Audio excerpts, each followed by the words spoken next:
하나님이여, 주의 이름으로 나를 구원하시고 주의 힘으로 나를 변호하소서. 하나님이여, 내 기도를 들으시며 내 입의 말에 귀를 기울이소서. 낯선 자들이 일어나 나를 치고 포악한 자들이 나의 생명을 수색하며 하나님을 자기 앞에 두지 아니하였음이니이다. 하나님은 나를 돕는 이시며 주께서는 내 생명을 붙들어 주시는 이시니이다.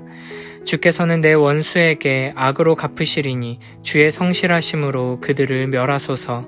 내가 낙헌제로 주께 제사하리이다. 여호와여, 주의 이름에 감사하오리니 주의 이름이 선하심이니이다. 참으로 주께서는 모든 환난에서 나를 건지시고 내 원수가 보응받는 것을 내 눈이 똑똑히 보게 하셨나이다.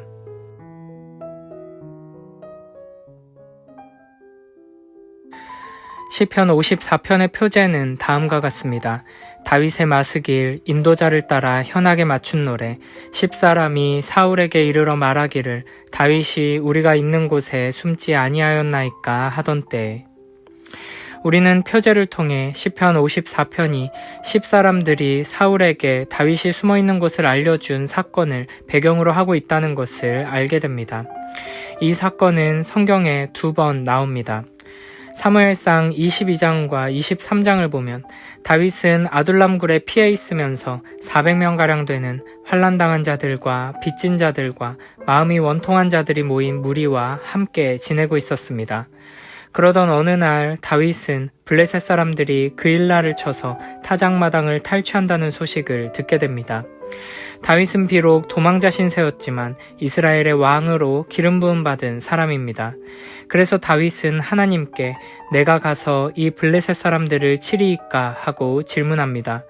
그러자 하나님께서는 가서 블레셋 사람들을 치고 그일라를 구원하라고 명하십니다. 그러나 다윗과 함께한 사람들이 사울을 피해 도망가는 처지에 이런 일에 나서는 것이 너무 위험하다며 반대합니다. 그래서 다윗은 다시 한번 하나님께 물어보는데 하나님께서는 다시 한번 그일라로 내려가라고 말씀하십니다. 그래서 다윗은 군대를 이끌고 그일라로 가서 블레셋 사람들을 물리치고 그일라 주민들을 구합니다. 하지만 사울이 이 소식을 듣고 군대를 거느리고 다윗을 잡으러 오게 됩니다.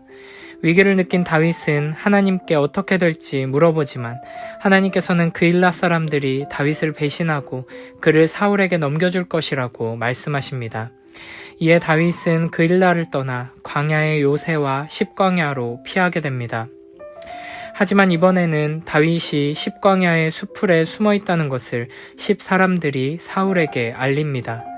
결국 다윗의 행방을 파악한 사울은 다시 다윗을 잡으러 군대를 이끌고 오게 됩니다. 이것이 10사람이 사울에게 다윗이 숨은 곳을 알려준 첫 번째 사건입니다. 이 사건으로 인해 다윗은 큰 충격과 배신감을 느꼈을 것입니다. 왜냐하면 10사람들은 다윗과 같은 유다 지파의 사람들이었기 때문입니다. 다윗은 이미 여러 해 동안 사울에게 쫓겨다니고 있었고 가족들과 자신을 의지하는 수백 명의 사람들을 보호해야 하는 무거운 책임도 지고 있었습니다. 이런 상황 속에서 같은 지파의 사람들에게 도움을 얻기는커녕 오히려 배신을 당해 사울에게 팔리는 경험을 한 것입니다. 이런 상황 속에서 다윗은 하나님께 간절히 기도합니다. 1절부터 3절에서는 이렇게 말합니다. 하나님, 주님의 이름으로 나를 구원하시고 주님의 권세로 나의 정당함을 변호하여 주십시오. 하나님, 나의 기도를 들으시고 이 입으로 아뢰는 말씀에 귀를 기울여 주십시오. 무법자들이 일어나 나를 치며 폭력배들이 내 목숨을 노립니다. 그들은 하나같이 하나님을 안중에도 두지 않는 자들입니다. 악한 자들에게 계속해서 쫓기는 상황 속에서 그 누구에게도 도움을 받을 수 없고 그 누구도 의지할 수 없는 두려움 속에서 하나님을 바라보며 구원해 주시길, 억울함을 풀어주시길, 기도를 들으시고 응답해 주시길 간절히 구하고 있습니다. 이렇게 1절부터 3절에서 다윗은 자신이 처한 어려운 상황을 하나님께 아뢰며 도움을 요청합니다. 그런데 4절에서는 갑자기 분위기가 반전되며 하나님을 향한 확고한 믿음을 가지고 기도에 응답해 주시고 구원해 주실 하나님에 대해 이렇게 노래합니다. 그러나 하나님은 나를 돕는 분이시며 주님은 내게 힘을 북돋워 주는 분이시다. 4절을 히브리어 원문으로 보면 보라 라는 감탄사로 시작합니다. 다윗이 하나님을 확실하게 신뢰하며 고백하고 있다는 것을 보여주는 것입니다.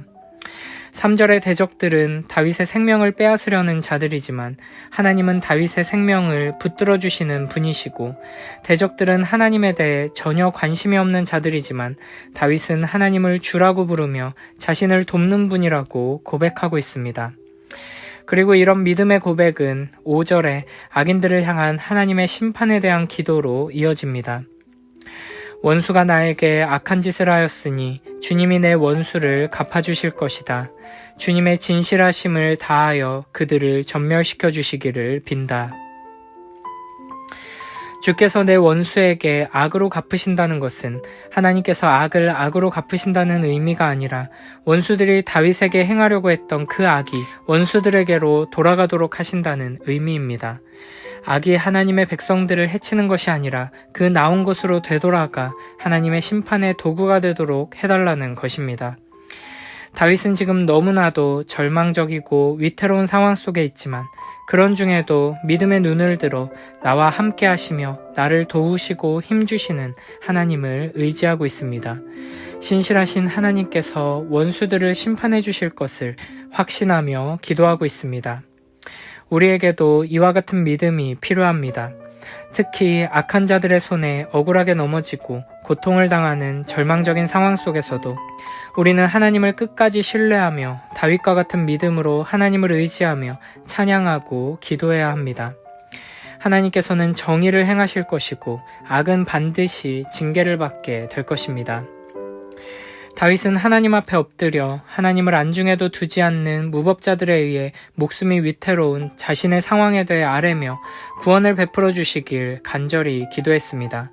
그리고 이 기도 속에서 하나님의 은혜를 힘입어 믿음의 눈으로 나를 도우시고 나에게 힘을 주시는 하나님을 바라보며 의지하게 되었고, 하나님께서 공의로 심판하시며 원수들의 악행을 모두 갚아주실 것이라는 확신을 가지게 되었습니다. 그래서 6절에서는 자신의 기도를 들으시고 응답하시는 하나님께 감사의 고백을 올려드립니다. 내가 즐거운 마음으로 주님께 제물을 드립니다.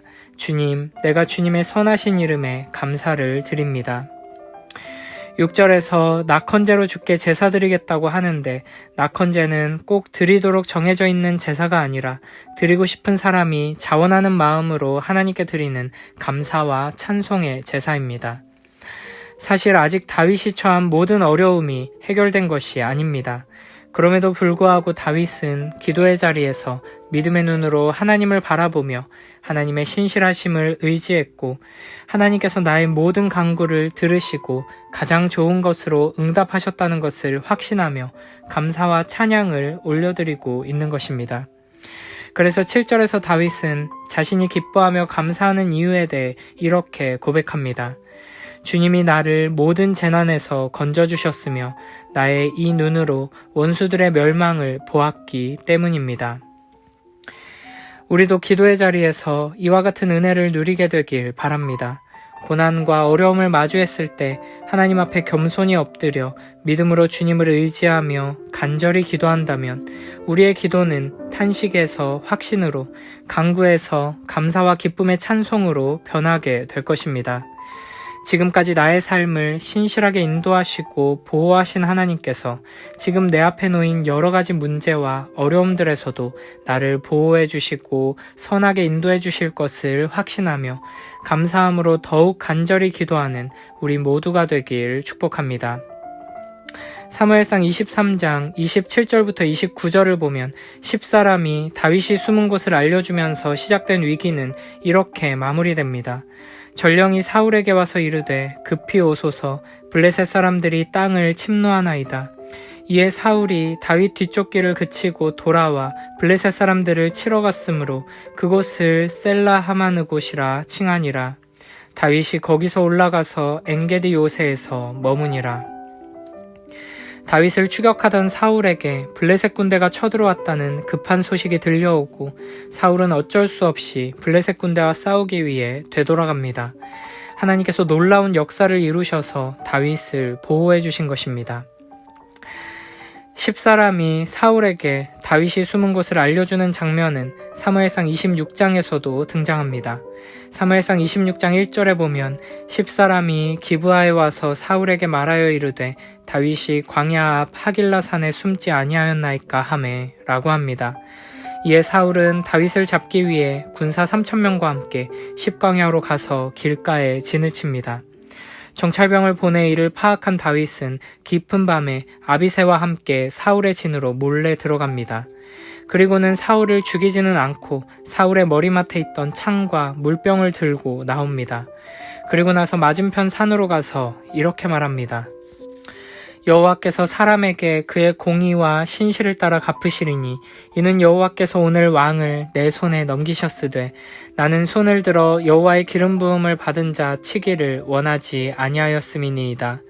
오늘 왕의 생명을 내가 중히 여긴 것 같이 내 생명을 여호와께서 중히 여기셔서 모든 환난에서 나를 구하여 내시기를 바라나이다 하니라. 그러자 사울은 자기 궁으로 돌아가게 됩니다. 10사람이 사울에게 다윗이 숨은 것을 알려주게 되면서 다시 찾아온 이 심각한 위기는 이렇게 잘 마무리됩니다. 이 사건을 보면 적진 한복판으로 몰래 들어간 다윗과 아비새의 전략과 용기가 대단한 것처럼 보이지만 사실 이 일 또한 하나님의 놀라운 구원의 은혜가 함께한 사건이었습니다. 이 사건에 대해 사무엘상 26장 12절에서는 이렇게 말씀하십니다. 다윗이 사울의 머리 곁에서 창과 물병을 가지고 떠나가되 아무도 보거나 눈치채지 못하고 깨어있는 사람도 없었으니 이는 여호와께서 그들을 깊이 잠들게 하셨으므로 그들이 다 잠들어 있었기 때문이었더라.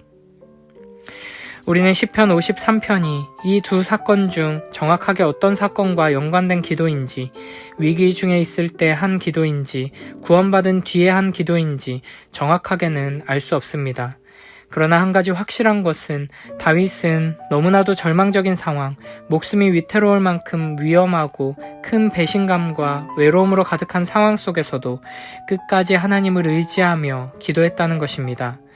그리고 결국 이 기도 속에서 하나님의 선하심과 신실하심을 확신하게 되었고 하나님께서 모든 문제를 해결해 주실 것과 구원의 은혜를 베풀어 주실 것을 믿음의 눈으로 바라보며 확신 안에서 기뻐하며 찬양할 수 있게 되었다는 것입니다.